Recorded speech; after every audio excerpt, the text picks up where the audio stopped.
Assalamualaikum warahmatullahi wabarakatuh. Perkenalkan, nama saya Muhammad Nasrullah dengan NIM lahir 303. Saya akan menjawab soal UTS Ulumul Hadis.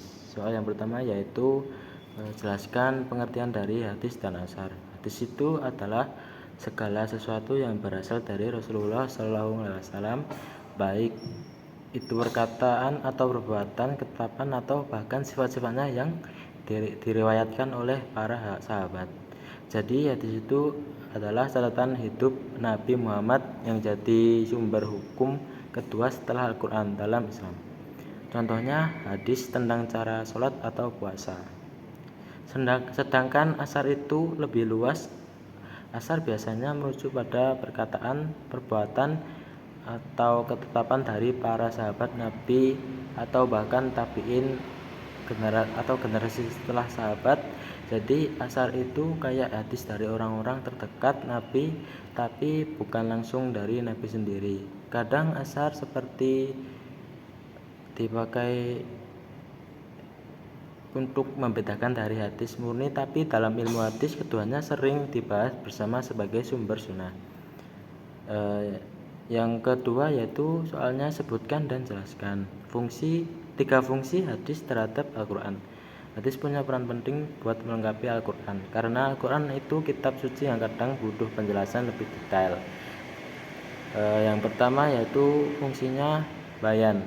Hadis bayan atau penjelasan. Hadis sering ngejelasin ayat Al-Quran yang masih umum atau kurang jelas. Misalnya Al-Quran bilang dirikanlah sholat, tapi hadis Nabi yang jelasin cara sholatnya, berapa rakaat dan gerakan-gerakannya tanpa hadis kita nggak tahu detailnya. Yang kedua yaitu taksis atau penentuan atau pembatasan. Hadis bisa ngebatasin hukum umum di Al-Quran jadi lebih spesifik. Contoh, Al-Quran bilang jangan minum khamar, yang umum, tapi hadis Nabi jelasin bahwa khamar itu termasuk bir atau anggur yang memabukkan. Jadi nggak semua minuman dilarang. Yang ketiga yaitu nasik. Kadang hadis bisa menghapus hukum lama di Al-Quran dan ganti yang baru. Ini jarang, tapi contohnya awalnya umat Islam diizin sholat ke arah dua kiblat, tapi hadis Nabi yang akhirnya tetapkan sholat cuma ke Ka'bah. Jadi hadis ini kayak update hukum. Intinya hadis bantu Al-Quran jadi lebih praktis dan lengkap buat kehidupan sehari-hari. Yang ketiga soalnya yaitu jelaskan secara singkat proses sejarah pengumpulan atau kodifikasi hadis.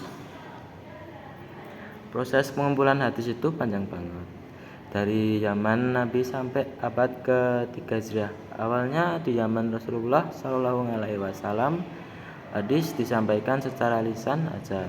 Para sahabat hafal dan sampaikan ke orang lain.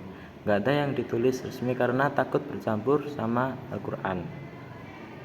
Di zaman sahabat seperti Umar bin Khattab, mulai ada yang nulis hadis kertas atau daun kurma buat catatan pribadi, tapi masih jarang.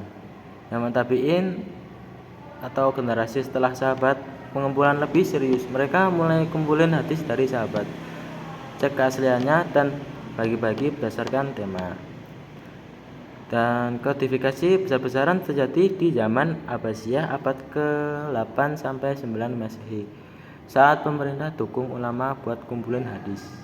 Ulama kayak Imam Bukhari dan Muslim bikin kitab besar seperti Sahih Bukhari dan Sahih Muslim yang ngumpulin ribuan hadis dengan sanad atau rantai perawi yang kuat.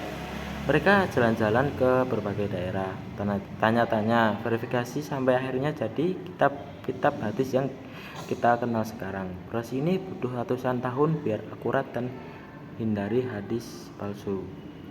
Soal yang keempat yaitu apa itu hadis mutawir dan hadis ahad.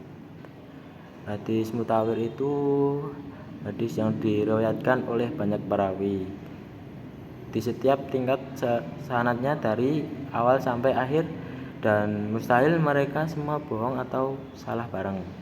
Karena jumlahnya banyak, hadis ini dianggap pasti kebenarannya kayak fakta yang bisa dibandai. Contoh hadis tentang rukun Islam atau cara wudhu, semua sahabat setuju. Sedangkan hadis ahad itu hadis yang diriwayatkan cuma oleh satu atau beberapa perawi aja, di salah satu tingkat sanad nggak sampai derajat mutawir. Jadi kebenarannya kuat, tapi nggak 100% mutlak. Perlu dicek lagi dengan dalil lain. Kebanyakan hadis itu ahad dan ini masih bisa jadi hujah atau bukti hukum. Kalau sanadnya bagus, contoh hadis tentang pahala sedekah yang diriwayatkan cuma oleh satu sahabat. Dan cukup sekian jawaban dari saya, kurang lebihnya mohon maaf. Wassalamualaikum warahmatullahi wabarakatuh.